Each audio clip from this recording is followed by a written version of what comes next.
Well, hello, and welcome to another video here on the Mr. Colt 45 ACP channel. Today I'm continuing on with the 38 ACPs here. This will be the last of the 38 ACP. Now, this is the Colt Model 1903 Pocket Hammer, and don't confuse this with the 1903 Pocket Hammerless. This one's, of course, chambered in 38 ACP, and the Pocket Hammerless was chambered in 32 ACP. Now this is basically a sporting version done in a concealable pocket size. Colt, they saw a need for a smaller version of the powerful 38 ACP sporting model since there was nothing else on the market at that time like this. And Colt already had all the tooling in place for the sporting model, so this was just a natural fit in the Colt lineup. I'm going to grab a real quick, show you a military model here so you can see the difference in frame sizes. Now, I don't have a sporting at my disposal at the moment, but you would see if I had one that the frame still has the exact same round shape. The only thing is it's just cut off at a 4.5-inch barrel, so it's much smaller. And you can see on the military model how it's square down here in the end, and just a much larger pistol here. So there you can see that concealable small carry size. Now the chambering in the 38 ACP is very close to a 9mm, so it's not quite as powerful, but it's a very close version of it. But anyway, shipping ledgers refer to this model as the 38 Auto PM, and there was approximately 31,250 of these produced from December of 03 through December of 1927, and they were, of course, erratic shipping during World War I. And there was a burst of sales of these right after World War I, and that was probably due to back orders for these, and then the sales virtually disappeared because it was, of course, obsolete design by then with the 1911. Now, these shipped up until 1929. Colt used the remaining inventory. Even though they ceased production in 1927, they still had parts lying around, and as I've mentioned in prior videos, Colts did not want to take and waste any parts, and as I've said before, who can blame them? It's money out the door if you throw those away. Now, approximately 900 of these went to London, and there was very little use by military. In fact, there were no military contracts for these. If they did end up in the hand of military, it was through a secondary market. Now, this was still, even though there was 31,000 of these produced, this was still considered a limited production pistol because they were dwarfed by the sales of the popular lineup of the 25, the 32, and the 380 hammerless models. Now, those had, they were a little bit cheaper, and that was part of the contributing factor. Plus, those have a safety on them. And we'll get into those here in another week or two, and then I'll show you those.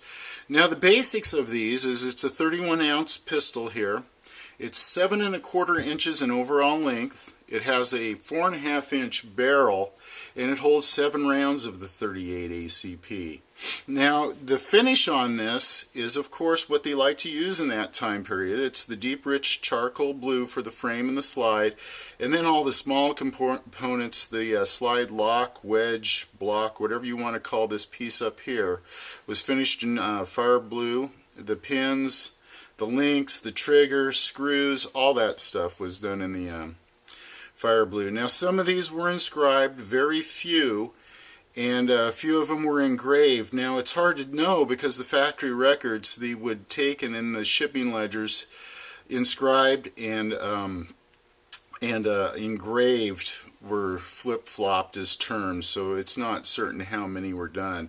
Now, the slide markings on these changed a few times throughout the years. This has the Colt with the circle around it. Now, that was removed the circle was in 1913, and the size of the logo increased here in early 1921.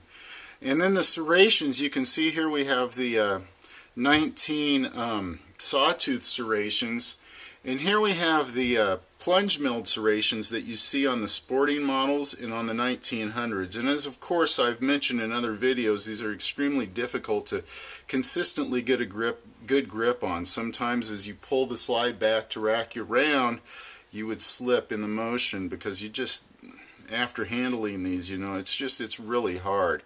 So these sawtooth serrations came in 1906, and that was the same point in time that we saw Browning's patent in quotes removed from the slide. Now moving right along, I'm going to go ahead and talk about the hammers. It's really easy to distinguish the early models from the later models. As you can see here, I've got the low spur hammer on this later model with the sawtooth serrations, and here's the round hammer on the early model with the plunge milled serrations. Now these early ones had the round hammers right up till 1908, and then that changed. Now another interesting note about these round hammers, and I don't know if you're going to be able to see it very well in this, but these are all, of course, hand done, very labor intensive. And then the early low spur hammers, and this happens to be an example of one, and I can tell because it's not stamped. The stamped ones, you can see the checkering carries all the way over to the edge of the hammer, and this one has an outline in it. And in fact, you won't be able to see it on camera. It's a little offset on here, so it must have been done on a Friday afternoon. Anyway, these are all case hardened, and that's pretty much it with the hammers. The round and the low spur was all there were on these. Let's see, now the sights. We'll go into the sights real quick. These have the standard half moon sight on it, with a taper, of course, when you look at it from head on. And then this changed a little bit later on in production. It became just a perpendicular, straight up and down sight. Now the rear sights, there were no, I might mention too, there were no special order sights on these noted in the factory ledgers. Now the rear sights, of course, is just the standard rear sight dovetailed into the slide, and that's pretty much it for the sights on these. The grips are the molded hard rubber standard grip that we see for that time period. Now there were some of these, because I might mention too that they had been changed away from the wooden ones that were on the 1900, and pretty much all these that shipped were this black hard rubber. There were a few in pearl and ivory, carved in pearl, carved in ivory. The second most popular noted in the shipping records were the wood checked grips and just plain old wood grips. Now moving on with this, in the grips you'll see on some of the special order pearl and some of the special order ivory, you'll see medallions. It's easy to distinguish the time period because prior to 1911 there were no medallions. From 1911 through 1919 the medallions were recessed, and from 1920 on the medallions were flush. Now on these, the magazines are always blued. There were no nickel magazines, and although some will still have the patent date on the bottom of the magazine that says the September 9th, 1884 patent, which was of course the nickel plated ones that we see in the early 1900 editions.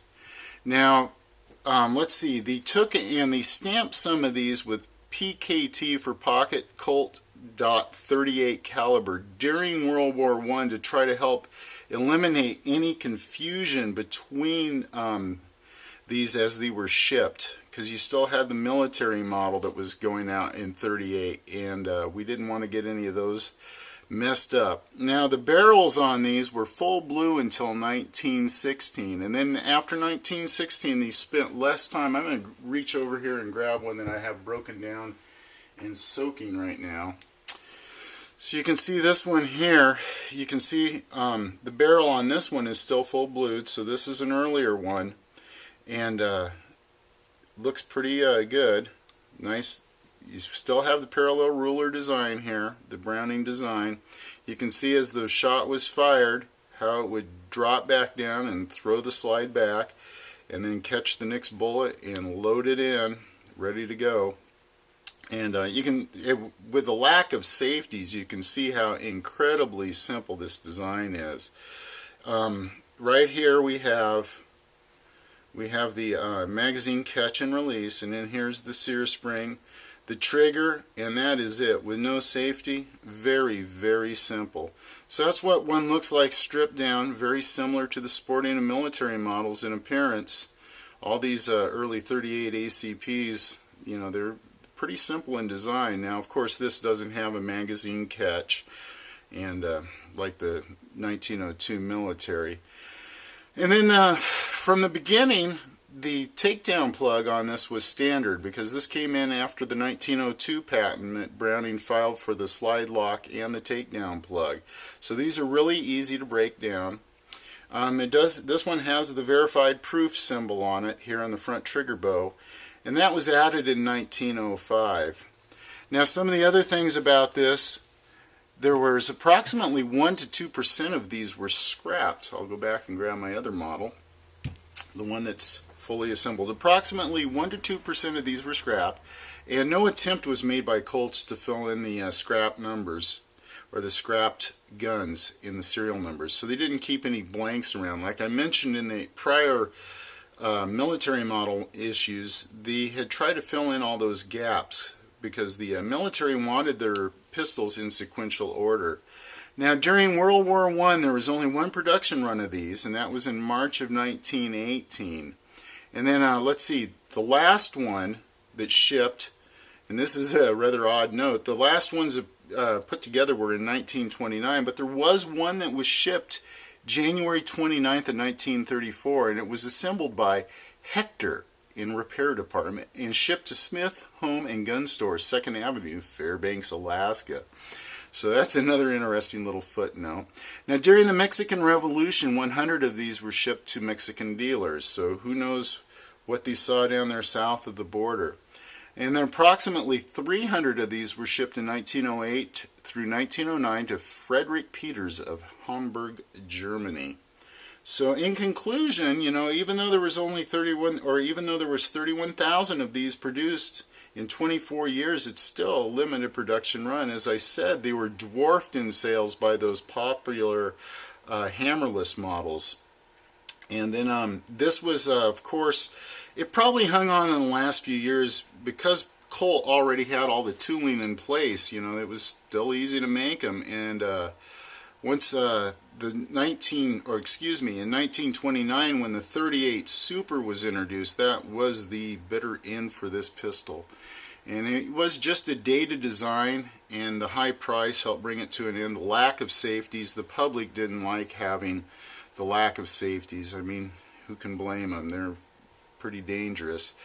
This will be the most popular of the 38 ACPs that you'll find at gun shows. There's a high survival rate amongst the later editions of this, and that's pretty much it for this 1903 pocket hammer. And I hope you enjoyed this video. I'll be moving on to some other models here in the next week or two. So there's just a quick rundown of the last of the 38 autos that we're going to look at. So there you go.